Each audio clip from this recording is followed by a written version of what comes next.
Welcome back to the controversial table. It's been a minute. A lot of things have happened. Today we're going to talk about something a little bit kind of sad.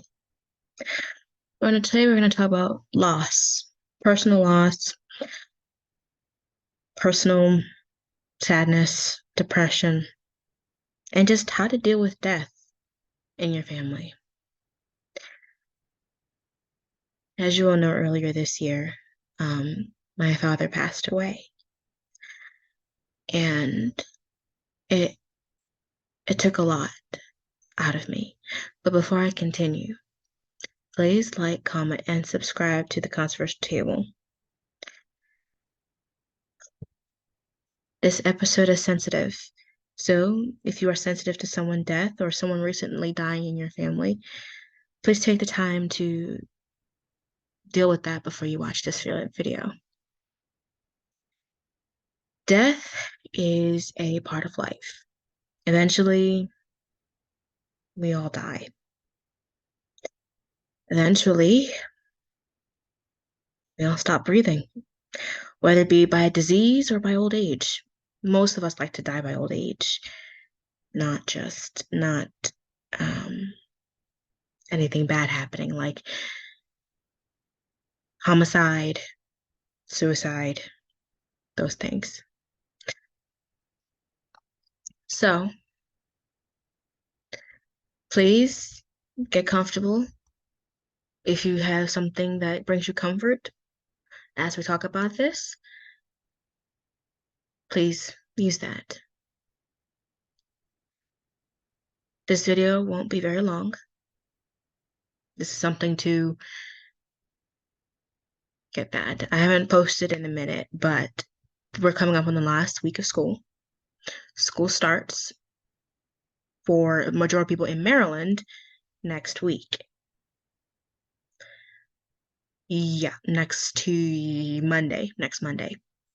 This is the last weekend of summer vacation. The last day of summer is September 21st. But the last bit of summer vacation is August 28th. So, like I said, this is a very sensitive topic, hence why I'm wearing black. Now, I lost my father early this year. I miss him so much. And sometimes I can't help but think about him. Even when I'm at my happiest moments, I still can't help but think of him. He's my dad. How I've been dealing with it, I have no idea. I guess that's how time works. The pain gets numb after a minute. I know he only died a few months ago, but certain things remind me of him. Sometimes I can see myself in the mirror and I look like him. A certain song comes on and I can think of him. Certain things he used to say, things he used to love eating, stupid things he used to do to cheer us up or make me upset. I miss him. I can still remember the day my dad died. It was a Sunday. I always say, if you're gonna die, that's the perfect day to die on, a Sunday.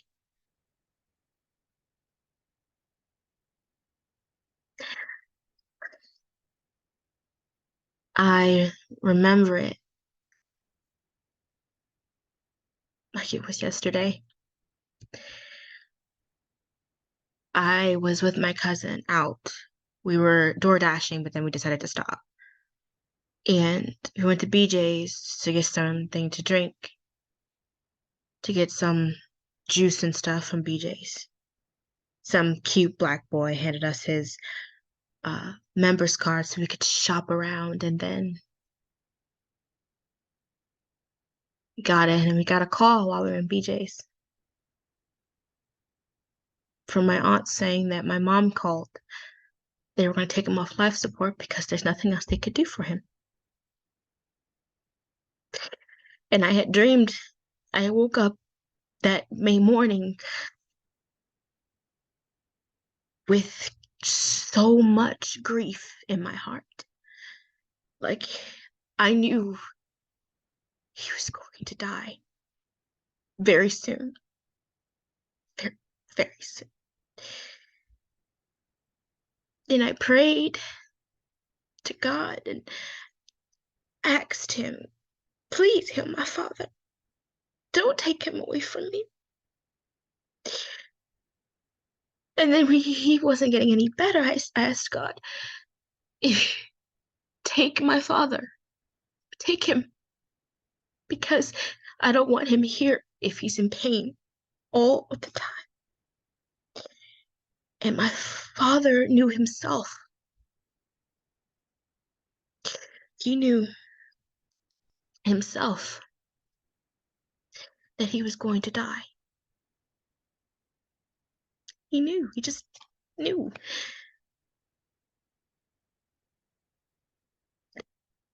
And I prayed to God to tell him to take my father. I wasn't going to heal. I wasn't going to heal from his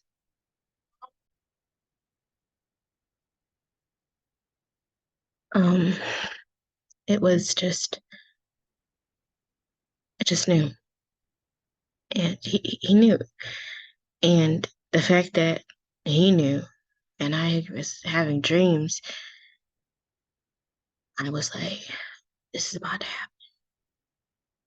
And then got that phone call.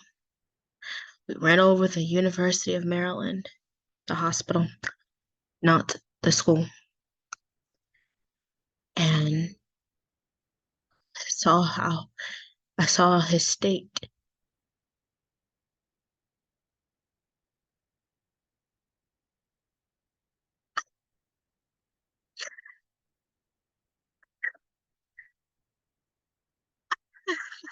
I saw him laying in that bed with no movement. I saw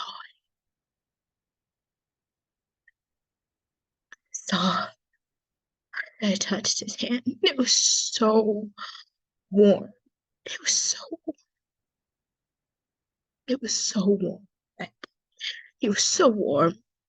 And he was paralyzed. And he was blinking. But I don't know if he could hear. I didn't know if he felt my hand. But you know, was a relief that he wouldn't be suffering anymore.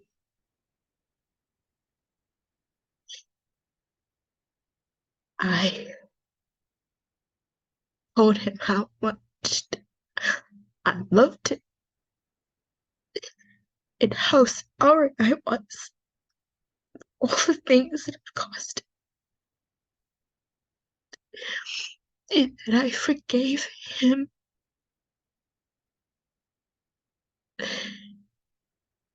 For what he didn't do. And finally forgave myself for the pain I caused him and all the terrible things I've said. I told him how much I would miss him.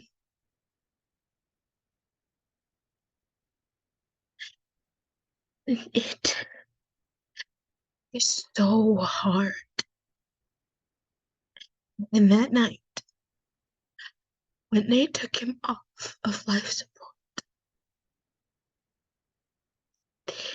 and, and my aunt called and said, he's, he's dead.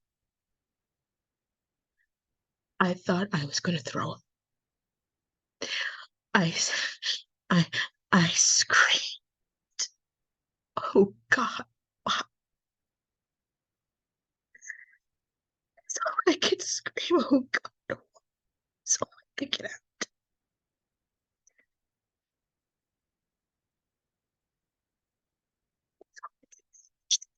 I was, oh God, why?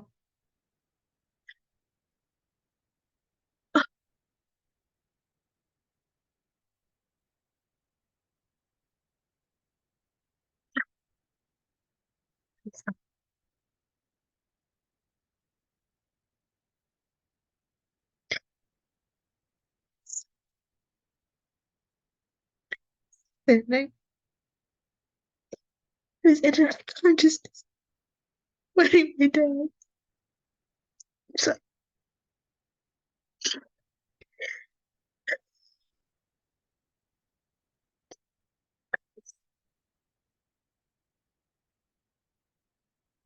just missed him so much.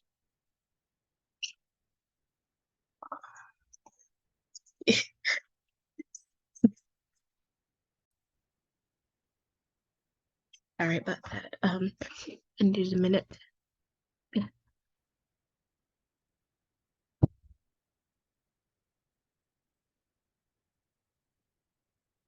I cried all that night. I also, during the weeks leading up to the funeral,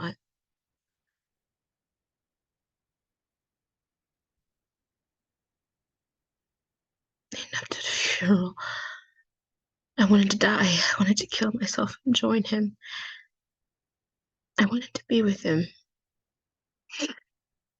But I knew I couldn't. I had to help my mom down here. My mom and my brother.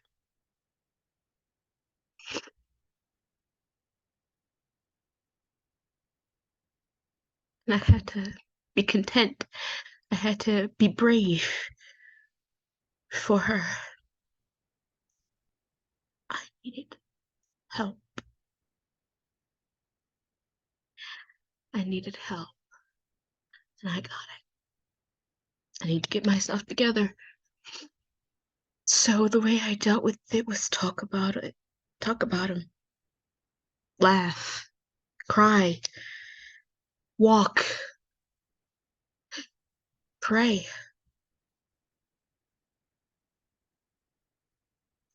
And boy, did I pray and I praised God. That's what I needed God the most. A lot of people say when they're going through that people who are desperate turn to religion to give them some type of solace and relief. Well, God damn it.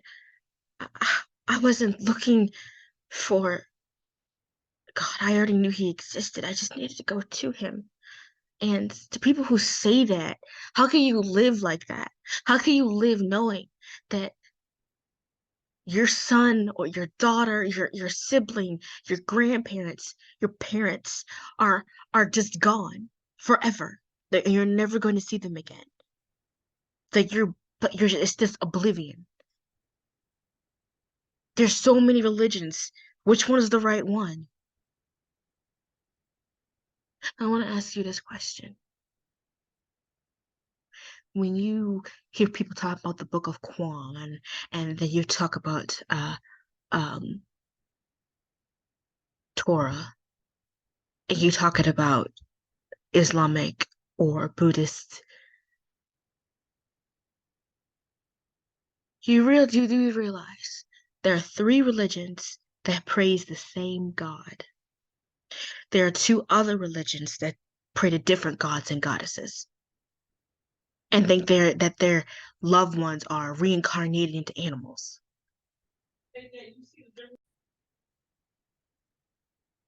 There's three religions that only talk about Jesus and God. There's three religions: Catholicism, Judaism, or Christianity. All three talk about the same God, but there's only two or three, because unless you count Mormons. I'm just saying, I mean, why would you want to think that the people that you care about is gone, but you'll never see them again? Like, what joy do you give at a funeral and you see that person that you love in a casket and you think that they're gone. Not they're someplace better. They're in heaven with God, where they can do cartwheels and they're their young self, they're their best self. And people really misuse the Bible. The book of Quran and the book of Torah are take scriptures from the original text, which is from the Bible. They take it from original texts. Jewish, Hindu, and Buddhist are the three oldest religions ever. Catholicism and Christianity didn't come until near the goddamn Renaissance. That's when it was most prominent. But those three religions are the oldest religions ever on this planet. A lot of people, like atheists, used to live back then. But guess what? People who were religious and who wanted to pray to God, everything, even when Jesus was on the planet, they crucified him and mocked him and teased him and spit on him and whacked him and killed him for doing good things in God's name. He died and rose again on the third day. You can't tell me that God doesn't exist. The universe is too huge for there not to be a God. A lot of people like Albert Einstein and a few genius people have tried to have proof that God exists. Because a lot of people have asked, how did the universe happen? The Big Bang Theory, but what caused the Big Bang Theory? Uh, well, the molecules and stuff in space. Well, how did the molecules get there? Uh, Something had to create it for it to happen. Everything that is or was, someone created. Everything. And the fact that you sit here and tell me that there is no God or your God's a joke and this, that, and the other, and this, that, and the other, and this, that, and the other. But that's not the point of the video. I'm not trying to convert you. That's a video for another day. My thing is that your grief will go away, but the sorrow will not. When we experience loss, when we experience loss, it time freezes for us. The sun and the moon will rise and fall, but we will still remain in a frozen state. The best thing to do is keep loved ones close. Don't spend too much time by yourself. Now, if you prefer to be alone to deal with it, that's fine too. But try to keep yourself occupied. Sing a song. Download Smule. Download the Smule app and sing with someone. Sing a sad song. Sing a happy song. Watch a Disney movie. Eat food. Sometimes food gives you comfort. Take a shower. Not a bath, a shower. Do things like that. Cheer yourself up. Think about the good memories and the bad times. Talk to your family members. There's a glare in the camera. Let me just smooth. Nope. There we go. You just have to. Thank you. There we go. You just. Thank you. You just have to find something that makes you happy. Try to think, like, watch reruns of Friends or reruns of The Big Bang Theory. You just have to. And the fact that you won't when you should. It's crazy to me. Try getting over that stopness. You have to live on. The best way to get over your grief is to live on in their memory. Sometimes do things that they used to love to do. If it's eat, eat. If it's drink, do it responsibly, but do that and safely. And don't become an alcoholic because of it. But if you're gonna drink it, try to drink fruit juices like apple juice, orange juice with no added alcohol in it. Just if you're gonna drink, drink something that won't put you in the hospital if you overdrink. Or do a one time pour out one for your homies, Pour it out one for your homies, you know? But do something in their memory every year on the day that they died. Do something every year. Try. That's all I can ask you to do is try. That's all I can ask you to do is try.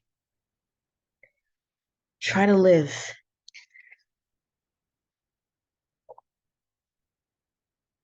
This video may seem short, but it is long as hell to complete. I done had like 14 phone calls, people texting me on my phone, lots of bill collectors, lots of distractions for me to finish this video. But just try. What's the harm? Try. I know a lot of you probably wondering, how you doing after your breakup with Mr. Fan a long time ago? Or now he's called um the Willie, like down the weasel hole with Willie, something's like that. I do watch his channel. I do watch it a lot. I do. But